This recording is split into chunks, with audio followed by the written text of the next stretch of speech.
और जो 16 तारीख को चुनाव होने वाला है, तो उसके लिए सारा तैयारी है। मुझे लगता है जो हम लोगों को फीडबैक है, जो जानकारी है, पांचों सीट एनडीए 4 तो कन्फर्म ही है, 5वां सीट भी बड़े मार्जिन से जीत रही। नमस्कार, पॉलिटिक्स में आप सबों का स्वागत है। और आज हम पॉलिटिक्स में बात नीतीश के होने या नहीं होने का मतलब क्या है, इस पर करने जा रहे हैं। जी हाँ, कार्यक्रम की शुरुआत में आपने संजय झा का वो बयान सुना होगा जिसमें वो कह रहे हैं कि 5वीं सीट तय है। मतलब राज्यसभा के 5वीं सीट पर हमारा जीत तय है, विधायकों की व्यवस्था हो गई है, कोई चिंता की बात नहीं है, हम लोग पूरी मेजोरिटी से जीतेंगे। देखिए, संजय झा का ये दावा अतिशयोक्ति नहीं हो सकती है। जिस तरीके की तैयारी है बीजेपी की, तय है कि 5वीं सीट भी बीजेपी निकाल लेगी, क्योंकि अभी वो खेल शुरू नहीं हुआ है। भले धन बली के बली को टिकट दिया हो आरजेडी, लेकिन उनके धन का इस्तेमाल होने दे बीजेपी तब तो। लेकिन जो चीजें दिखने को मिल रहा है, अभी देख लीजिए, उपेंद्र कुशवाहा के यहाँ भंडारा चल रहा है। 2 दिन पहले सम्राट चौधरी के यहाँ भंडारा हुआ था, फिर विजय चौधरी जी के यहाँ होना है। मतलब जो चीजें आप दिख रहा है ना, वो कभी नीतीश के 20 वर्षों के शासनकाल में कभी नहीं दिखा। नीतीश हमेशा ख्याल रखे कि चुनाव नहीं होना चाहिए।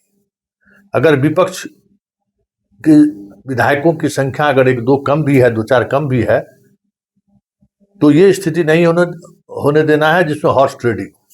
हमेशा वो बचते थे। 2005 में जब चुनाव हुआ, जब उनकी सरकार बनी, तो एलजेपी के पास वोट नहीं था, लेकिन उन्होंने चुनाव नहीं होने दिया।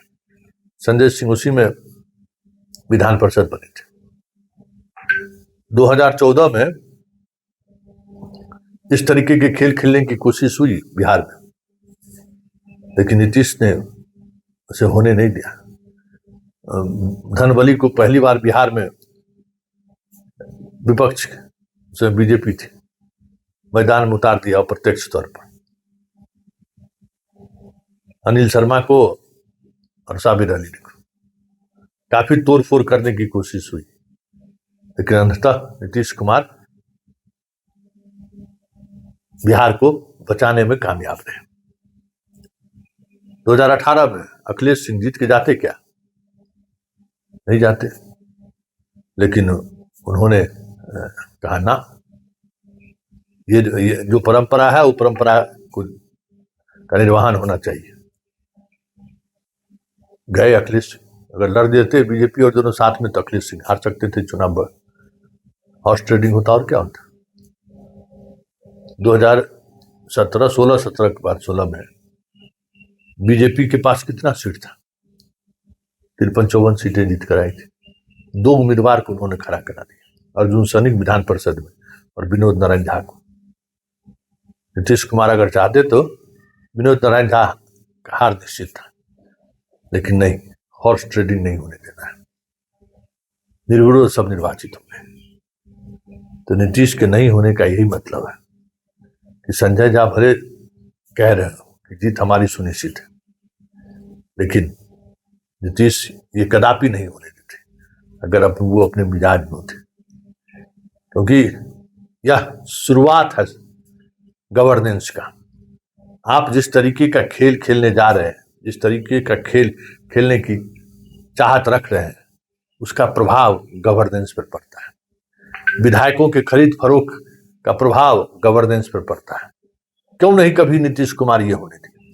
कभी किसी ने सोचा क्या नीतीश कुमार क्यों नहीं होने दे रहे? उनको पता था इस तरीके का खेल को अगर मुख्यमंत्री स्तर पर बढ़ावा दिया जाएगा तो विधायकों का खरीद फरोख्त होगा, हॉर्स ट्रेडिंग होगी, और फिर जो सुशासन है, कानून का राज है, उसको बनाए रखना मुश्किल हो जाएगा। बहुत सारे विधायक वोट देंगे, लेकिन उसके बदले बहुत सारी चीजें चाहेंगे। सिर्फ पैसे ही नहीं चाहेंगे, दूसरी चीज भी चाह सकती है, और उस स्थिति में उस कमिटमेंट में सरकार पर अतिरिक्त दबाव पड़ सकता है। तो ये सारी चीजें ऐसी हैं जो नीतीश कभी नहीं होने दिया। लेकिन कहते हैं ना कि शुरुआत ही इस सरकार की इस हॉर्स ट्रेडिंग के खेल से हो रहा है। ऐसे में यह सवाल उठना लाजमी है कि नीतीश की विरासत की बात तो हो रही है, नीतीश के नेतृत्व में जिसकी भी सरकार बनेगी उस पर नीतीश का आशीर्वाद होगा। तो ये आशीर्वाद है क्या? इसी आशीर्वाद के सहारे आप नीतीश के सुशासन और कानून को, राज को आगे बढ़ाएंगे? कदापि नहीं, क्योंकि ये जो परंपरा की शुरुआत हो रही है, यह परंपरा आने वाले समय में कई इशूज पे आपको इस तरीके का खेल होता हुआ दिख जाए तो कोई बड़ी बात नहीं, क्योंकि ये होना ये स्वाभाविक है। एक बार कहते हैं कि शेर को अगर एक बार मानव के ब्लड का, खून का टेस्ट अगर चढ़ गया तो कितना मुश्किल होता है, हा? किस तरीके से आदमखोर शेर को आखिरकार या तो सर्कस में लाकर कैद कर दिया जाता है या फिर उसको मार दिया जाता है। यही होता रहा है ना। तो विधायक को अगर आप भ्रष्ट बनाएंगे, विधायक को अगर पैसे लेन देन की छूट देंगे, तो अल्टीमेटली शासन पर प्रभाव पड़ेगा और उसका असर आने वाले समय में गवर्नेंस पर दिखेगा। तो ये शुरुआत संकेत सही नहीं है, क्योंकि यह संकेत दिखाता है नीतीश कुमार के सिर्फ नाम का ये सहारा लेना चाहते हैं, नीतीश कुमार के कर्म का सहारा नहीं लेना चाहते, नीतीश के गवर्नेंस का ये सहारा नहीं लेना चाहते। नीतीश ने गवर्नेंस कैसे स्थापित किया उससे सीख लेने की जरूरत नहीं महसूस कर रहे। फिर आने वाले समय में बहुत सारी चीजें आपको बेपटरी होते हुए दिख जाए तो कोई बड़ी बात नहीं है। ये जो भी सिलेंडर वाला जो विवाद हुआ है कि सम्राट चौधरी के यहाँ से लोग गए थे, एसडीओ गए थे, क्या था, एनडीए की बैठक थी, भोज हो रहा था। अभी ये देखे नहीं, ये देखिए गैर कानूनी नहीं है। जरा इस वीडियो को गौर से देखिए। उपेंद्र कुशवाहा के यहाँ जो है भोज हो रहा है एनडीए विधायक दल का, किस सिलेंडर का इस्तेमाल हो रहा है देख रहे हैं, घरेलू सिलेंडर, कुछ कमर्शियल सिलेंडर भी है। इनको कैसे कमर्शियल सिलेंडर मिल गया? तो सत्ता जब अगर अपने आप को इस तरीके से सामने लाएगा ना कि भाई हम मेरी मर्जी, हम जो चाहेंगे वो करेंगे, उसका इम्पैक्ट आम लोगों तक पहुंच जाता है, गांव गांव तक पहुंच जाता है कि इनको गवर्नेंस से या कानून से इनको कोई वास्ता नहीं है, नियम कानून को ये नहीं मानते। उपेंद्र कुशवाहा तो यही संदेश दे रहे हैं ना, करे छोड़िए, सरकार अपनी है, कौन देखने वाला है।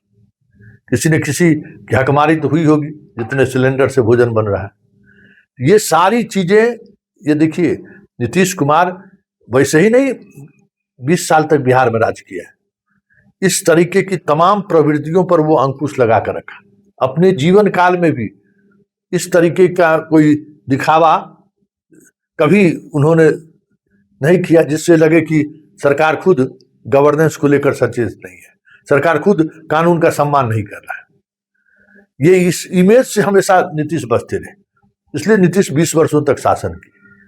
और अब जो चीजें दिख रही हैं और जिस तरीके से दिख रही हैं, आप कह सकते हैं कि ये छोटी मोटी बात है, लग रहा है बहुत छोटी सी बात है, ये कौन बात हुआ, लेकिन यही छोटी मोटी बातें धीरे धीरे धीरे बड़ी बात में तब्दील हो जाती है। चलिए, पॉलिटिक्स में इतना ही, इजाजत दीजिए, नमस्कार।